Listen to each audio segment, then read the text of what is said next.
చిరంజీవి గారు ప్రొడ్యూసర్ శ్రేయస్ కోరుకునే వ్యక్తి కాబట్టి ఆ పని చేశారు. అలాగే రంగస్థలం సినిమాకి అయితే ఏకంగా ఆయన 2 సంవత్సరాల తర్వాత తీసుకున్న రెమ్యునేషన్. మాట్లాడితే కూటమి గెలిచిందంటే దాని కారణం మేమే అంటూ చెప్పి సంకల్పం తీసుకుంటారు. మరి సినిమా రిలీజ్కి దిక్కు లేదు కానీ మరి దేశంలో ఎక్కడ ఏది జరిగినా దాని కారణం మేమే అని ఎలా చెప్పుకుంటారు నాకు అర్థం కావట్లేదు.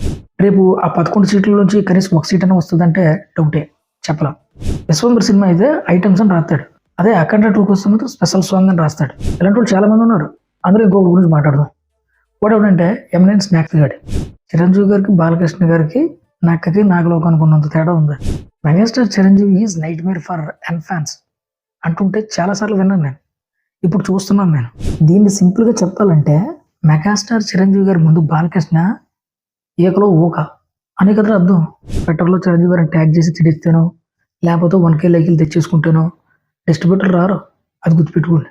ఇంకా నేను ఒక్కడనే ఆగడు మహేష్ బాబు సినిమాలు కాబట్టి సరిపోయింది.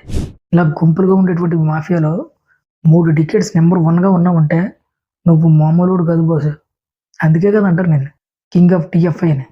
ఇది కదా నిజంగా సర్జికల్ స్ట్రైక్ అంటే.